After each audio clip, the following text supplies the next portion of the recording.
Hey everyone, welcome back to the summit. My name is Omika Jakaria and I'm a first year MBA student at Tuck. I'm excited to kick off the next set of startup pitches. I have George and Stephen here. They're representing Augmenta and Rice Exchange respectively. So I'll give a quick introduction to the both of them and then we'll get right into the pitches. And as they're doing their presentations, we'd love for you to submit questions as you have them. And if time allows, we will go through some audience questions. So I'll first introduce George. George is the founder and CEO of Augmenta, a precision agriculture technology company. He was a PhD candidate in computer and embedded systems engineering while managing his family farms for 3 years. And he decided to put his engineering expertise in action to create scalable solutions for large-scale farming. His life mission is to connect the dots of the global ag ecosystem and to augment the capacity of arable land. So thank you, George, for joining us. And Thank you so much for having me. Yeah, for sure. And we also have Stephen Edkins here. He is the founder and CEO of Rice Exchange, which is a global digital rice trading platform with an integrated supply chain solution. Stephen is an experienced entrepreneur and angel investor with interests in agriculture and renewable energy. He is passionate about investing in technology that has been developed in or can be applied to developing countries. Stephen, who is an Oxford-trained economist, started his career in finance with a focus on emerging markets. And in 2004, he founded a venture capital firm in Shanghai focused on clean energy and made 2 successful IPO exits on the London Stock Exchange and NASDAQ. Stephen became interested in the global rice trade when assessing the cost of importing rice into Nigeria. So thank you, Stephen, for joining us as well. Thank you very much. Great. So we will get into the first pitch with Augmenta. So George, whenever you are ready, you can go for it. Thank you very much for the introduction. Greetings, everybody. I'm George. I'm a farmer. I'm an engineer and the founder and CEO of Augmenta. As pretty much everyone of you guys especially know, every farm in the world is different. But until now, most agricultural technology was all about scale. How to help farmers grow more land and farm more land. Bigger and stronger machinery, the big tractors that we all know. This approach, unfortunately, results in blanket applications of nutrients, chemicals, and water, which in turn results in yield quantity and quality inefficiencies while spending much more resources than we really need to and damaging the environment in the process. Those inefficiencies, along with the aggressive food demand, the notoriously low farming margins, and lately the harsh governmental regulations are the biggest problems of industrial agriculture, in my opinion. The question we have to answer in the 21st century is not how to farm more land, but rather how to farm better and smarter with the land we have. One of the most significant aspects of farming better is the optimal management of crop inputs, the fertilizers, the chemicals, and the water in the field. From my own experience from farming and after having spoken with hundreds of fellow farmers around the world, there is one thing I can say pretty confidently, that today there is no product that solves the crop input management problem in a repeatable and sustainable way. Augmenta is here to change exactly that by building something that combines the versatility of drone imagery, the real-time aspect of good old, active NDVI sensors, while being inexpensive and easy to use like satellite imagery. But how exactly do we do it? We've built a hardware platform that is retrofit to the tractor and utilizes state-of-the-art multispectral machinery, computer vision, to detect what every part of the farm really needs. Augmenta does not stop there, however, since we instantly process the collected data and we command the rate controller on the back of the sprayer or the spreader to apply the correct amount of crop inputs to the correct spot, maximizing the return on investment of the farmer.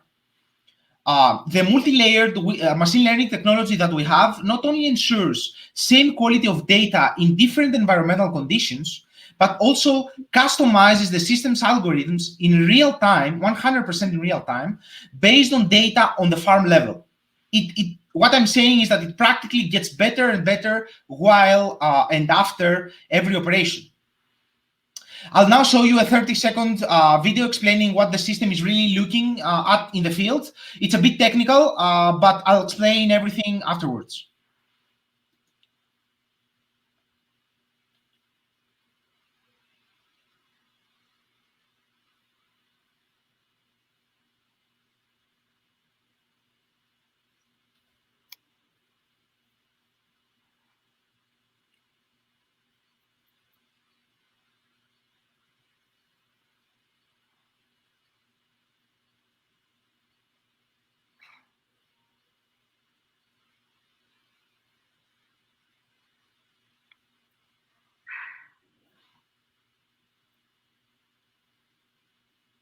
So what did you just saw?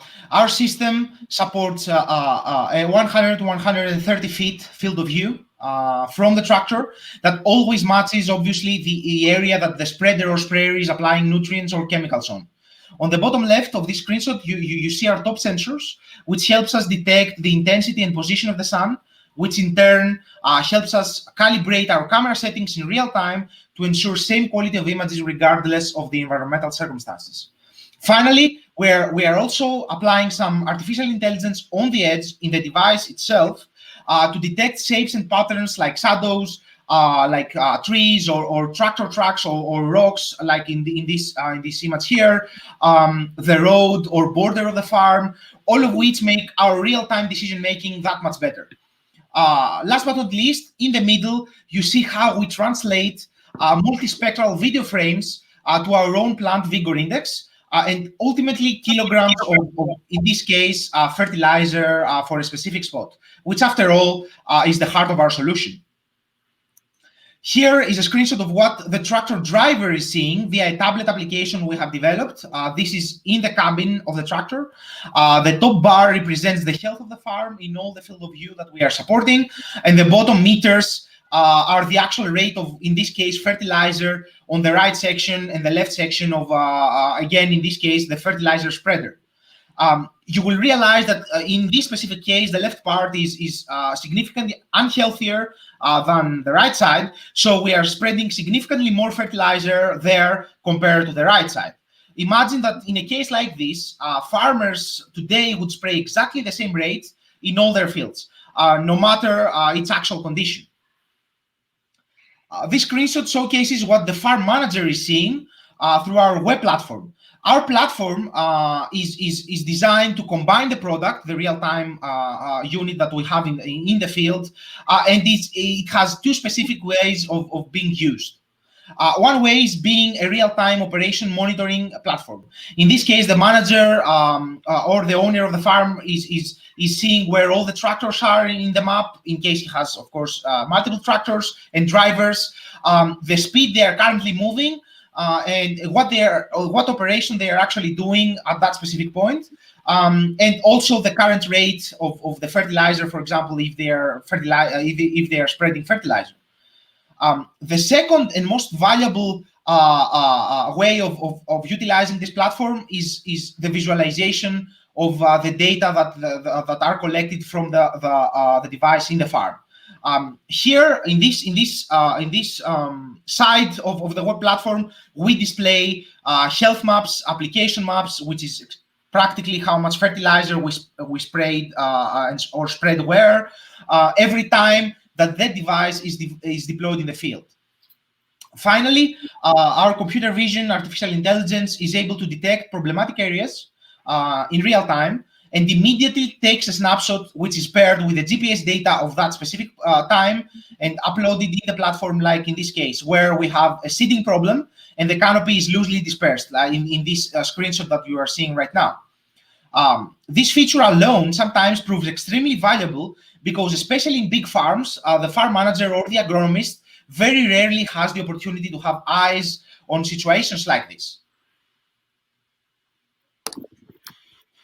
We currently reach the farmers through distributors who are also providing the physical support to the end customer, to the farmer himself. Distributors pay around 7,000 to 8,000 euros for the basic hardware package, which only lets you monitor your fields. You can think of our basic mode like having a drone on top of your tractor that does not require a pilot and processing time to deliver you results and maps. The end customer then, optionally, if he chooses to do so, pays $3 to $4 per acre.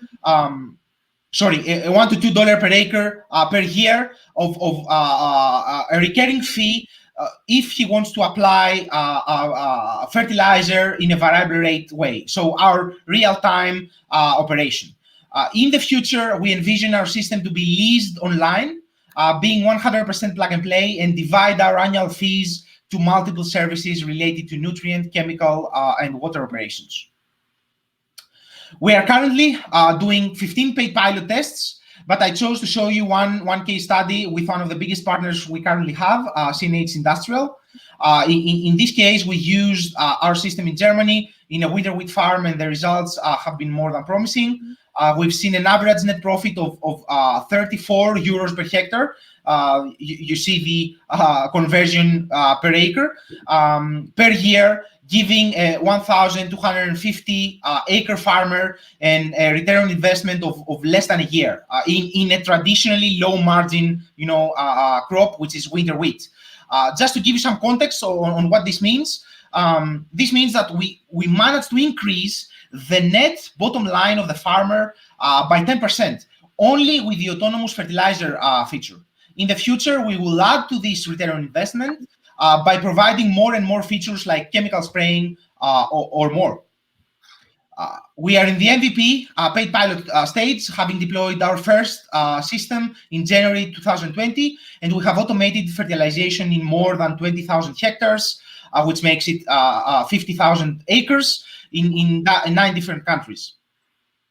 As farmers, we've always we've always had an obsessive approach to our user experience, and more specifically to not spending the farmer's time in trainings, installations, and calibrations. That is what our early adopters seem to have in common in terms of their feedback, which makes us, of course, especially happy. After all, as I said before, we are farmers, and we want to leverage our unique insight to this market by providing truly, not only in paper, but truly the best user experience the agtech scene has ever experienced. In 2018, in Q1, we were four team members with mainly academic experience and expertise when we raised our pre-seed round with only a lab prototype. 1.5 years later, we have an alpha version that could be deployed in the fields that we actually presented in World Ag Expo in California in February 2019. And then we raised our 2.5 million seed round, and currently we are 21 people. And even though we just released our MVP in February 2020, we have 160K in revenue from the first batch of units. In terms of the near future, we are already preparing the version 2 of the product. We will raise our Series A by the end of this year, and we expect 150 orders fulfilled until 2020 ends. We think quite big. That is the reason our products and services have the end goal of closing the loop of farming jobs by providing one automated operation at a time via over-the-air updates. I'm talking about selective spraying of chemicals, fertilizers, self-driving even, and numerous other crop-specific operations that are possible with our hardware platform, with the vision and the unique insight that we provide in the farm in real time. That way, we will keep creating significant value to our farmers while helping them focus on managing their complex business instead of, driving the tractor for hundreds of hours. Finally, the opportunities that arise from our unique big data sets are practically limitless, from helping farmers manage their logistics 4 months before harvest, to providing insights to food and insurance companies and banks to ensure, for example, smooth contract farming or even loan issuance. That was it. Augmenta's vision is a world where farming is sustainable, efficient, and most importantly, rewarding. Thank you very much. Great. Thank you so much, George. That was a very interesting presentation. It sounds like you're doing some really cutting edge work. So I want to be mindful of time and make sure that we move on to the next presentation. So Stephen, if you would like to share your screen and put up your slides, that would be great. Thank you very much. And then as Stephen does that, if people have any questions that they want to submit in for George, feel free to do so in the question box. And then during Stephen's presentation, we can you can submit those questions. And if we have time towards the end, we can do some audience Q&A. So yeah, whenever you're ready, Stephen. Great. Thank you very much. There we go. Yes, hi, I'm CEO, founder of Rice Exchange. Rice Exchange is transforming the highly fragmented international rice trade into a modern global marketplace by introducing trust and efficiency.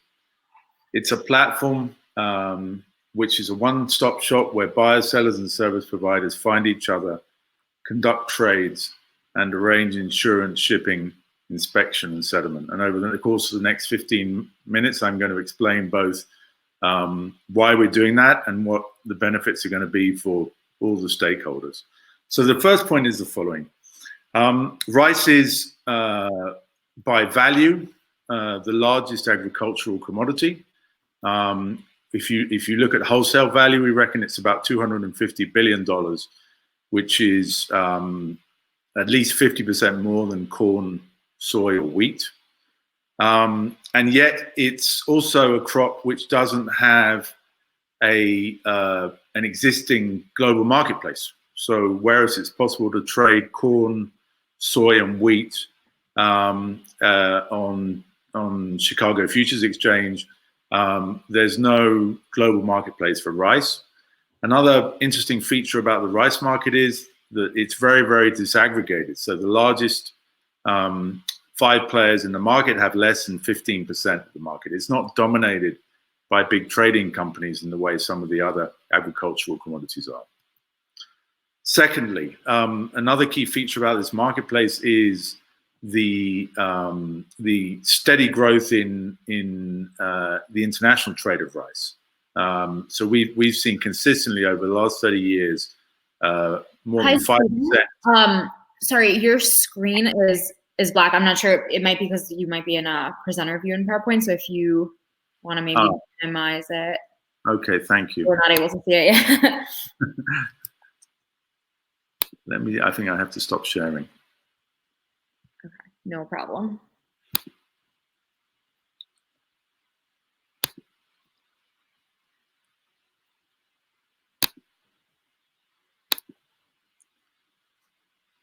Did you get to see any of the screens? No, it was just showing up as a kind of a black box. Okay. Let me try again. Okay. Oh, okay. So we can see it right now. You can see it now, yeah? Yeah. So maybe if Right. you should stay in this view, it should work. Yeah. That's all good? Yeah, that looks great. Perfect, yeah. So I'll just go back to, just so you can see the slide that I was talking about. So this is rice is the largest agricultural commodity. Here we have the growth in the international trade of rice. It's been over 5% per annum in the last 30 years. That's taken it from under 10 million tons to almost 50 million tons. And the international trade in rice is a key part of guaranteeing global food security. So for countries being able to source rice in the event of natural disaster, in the event of water shortages, in the event of a bad harvest, these are all reasons why having diversified supply chains are increasingly important. And as a result, we have an initial market size of over $22 billion to address. Now, that's the opportunity. Here are some of the problems you see right now in the rice trade. And ultimately, these come down to problems around communication, the way that trades are settled, the way that information is shared and guaranteed. And I think the core of that is the fact that rice trades ultimately are settled via email. And if you ask one of the large trading houses, they estimate it will take thousands of emails just to settle one trade. And every time an email is sent, it's an opportunity for a mistake to be made. It's an opportunity for a delay, and it's an opportunity also for fraud, because documents can be exchanged, they can be replaced, and that, as a result, leads to a number of consequences. It increases costs for everybody in the chain. It means they have higher administration costs. It also means they have higher risk premiums for the different services. And what we are doing is we're bringing all these different parties that you can see on that screen, the buyer, not just the buyer and the seller, but the insurance, the shipping provider, the inspection company, and multiple banks involved into one secure environment. What do we think this is going to mean? I just mentioned potential cost savings. Maersk estimates that over 20% of the cost of shipping a container just goes in administration costs. Spoilage is very, very common in the rice trade. Nearly every delivery of rice will result in some sort of insurance claim.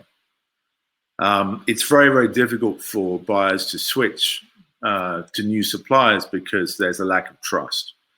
And it's very, very difficult to have accurate pricing discovery. These are all problems that we see today in the rice market. By combining the following technology elements, we've created a solution which is going to allow traders to avoid most of those problems. The core of that is going to be a smart contract, which will mean that people will be able to do more trades with better pricing, lower risk, lower cost, as well as increased sustainability. And it's not just buyers and sellers that benefit. So our key partners, and I'll show you a little bit later on, are the service providers, the shippers, the insurers, the inspectors, and the banks. They all benefit just as much as the buyers and sellers on the platform. And they're also able to, not only do they save money, but they're able to save some of those cost savings with the users of the platform. Here's what it looks like. So we have a number of key features here. We have a lot of security around the onboarding process, but we also have fantastic data. We're gathering data on over 130 different fields which are used during the course of a rice trade. That information is going to be shared with the users of our platform. It's going to allow them for the first time to see where rice is available, where there's demand, where the flows are going in a nice, easy to see visual way. Secondly, we get price discovery. We get price discovery in two ways. We have both a public and a private exchange. The public exchange is open to everybody. Private exchange would mean that one counterparty would directly transact in secret with the other counterparty. And then finally, we have the contracts, the automated execution of the trade, and the audit log, which is where all the major stakeholders can see in real time one single source of truth. These are the benefits, both in terms of time saving and in cost saving. So the time savings are huge. On average, when we do a trade, we reckon that it's between 75 and 90% faster, and all that results in cost savings of up to 20%, which is a huge amount on a $22 billion market. Here's just one example of that. So the average margin on a rice trade is about 1%. We reckon that by saving 20% of the costs, they will be able to increase that margin by 300 to 400 basis points, so potentially increasing their margin by 400%. Just briefly about the technology, these are some of the key facets. We are partnered on this project with Fujitsu. Fujitsu has made it their signature project for launch in 2020. They're giving us access to a global technology platform. They're also one of the founding members of Hyperledger. And we've chosen Hyperledger because we think it's most suitable for the type of companies that are on our platform. It's an enterprise solution, and it's easily integratable with the existing systems that our customers are using. A couple more trends that you see that we're benefiting from: automation, value chain integration, ecosystem development, and APIs. So we're developing an API connection for all of our major partners, which allows for data to be directly introduced into the platform. And of course, last but not least, digitization, which is essential for a blockchain-based platform to work. That's the data which everybody wants to get access to. It's sustainable because it's going to allow people to determine exactly where the rice comes from, and they can reward those that use sustainable techniques with better pricing. This is where we are. We've been in development now for 2 years. We started off with an MVP stage in 2018. Then we built a pilot last year. At the same time, we began marketing. We now have over 500 companies signed up to use the platform. At the same time, we've been marketing to service providers, and we've signed up a number of very significant players exclusively to the platform. All that meant that we were able to go live on the platform in March. We're currently onboarding and training the users and the service providers, and we're looking to do the first trade this month in May. These are the people that have signed up to be on the platform. This is the tonnage that they've indicated that they would like to trade. In total, there's over 15 million tons, which is equivalent to 7 million tons of two-way business. This is just to give you a feel for some of the marketing activities we conduct. We're very, very active on social media, which is really the only way you can effectively connect to 70 different countries around the world, which is, we've got customers from 70 countries around the world. We've been able to do that with a very, very active social media strategy. And that's allowed us to reach out to customers even when we've been unable to travel because of events over the last 2 months. Excuse me. I already talked about our partners. So these are the main partners that we have in shipping. Maersk, biggest container line. Ducat, who are the biggest bulk shipper of rice. Insurance, we have a partnership with the largest marine insurance broker. For rice, they have, I think, over 35% of the market, and one of the leading underwriters. Inspection companies signed up at the moment. We have those 4 names. 3 of them are top 5 in the world for soft commodities, and then we have partnership with Swift, looking at introducing automated payment solutions. We have, because of our global footprint, we have 24/7 support. We have over 35 staff in 10 different countries around the world. We also have plans with our partners to potentially go into some other verticals. There's a lot about rice, which is in common with the other soft commodities. This is just to give you an idea of where we might want to go next. And then just to really summarize, why are we different from some of the other agricultural marketplaces that are out there? First thing is we're very focused on marine trade. we're not focused on the land-based segment. We're focused on one single vertical, and we have been. I think we really stand out because of the integration partners that we have brought into this project. And as I said, they're very committed, and they're looking to make this a new way for them to do business. And there's just a summary of all the things that I've said in the course of this in this presentation. Love to answer any questions you've got, whether it's during the course of this session or afterwards. Great, thank you so much, Stephen. We really appreciate that presentation, and we want to thank you again for being one of the sponsors of the summit. Really are grateful for that. And I also want to remind the audience that Stephen will actually be on a panel again tomorrow. We're focusing on supply chain in the Asia Pacific region. So if you're interested in that, feel free to tune in again tomorrow. And so we do have one question from the audience. So we assume that your platform can be used for other types of crops as well. So we're curious to know what is next, and maybe will you be changing your name if you pursue other crop areas?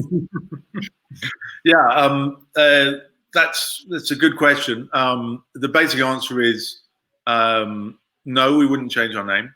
I think it's a very strong marketing point to be called Rice Exchange. People know what we do. And if we did launch any other marketplaces, either on our own or in conjunction with someone else, then we would brand it separately. But for right now, we have a shortlist. I've already shown you the shortlist, but we haven't decided. We don't know where we're going to go next. We're very focused on making the rice marketplace a success. Great. Well, that sounds like the right move for now. Well, thank you again to both George and Stephen for being a part of this pitch section of our summit. Really appreciate your time. And for those who don't know, George is based in Greece right now, and Stephen is in Spain. So we, again, appreciate you being a part of this late at night, your time. Thank you, everyone, for tuning in. And we'll have another set of pitches coming up. So you should stick around if you are interested in hearing those. Thanks, everyone. Thank you for having us. Bye-bye.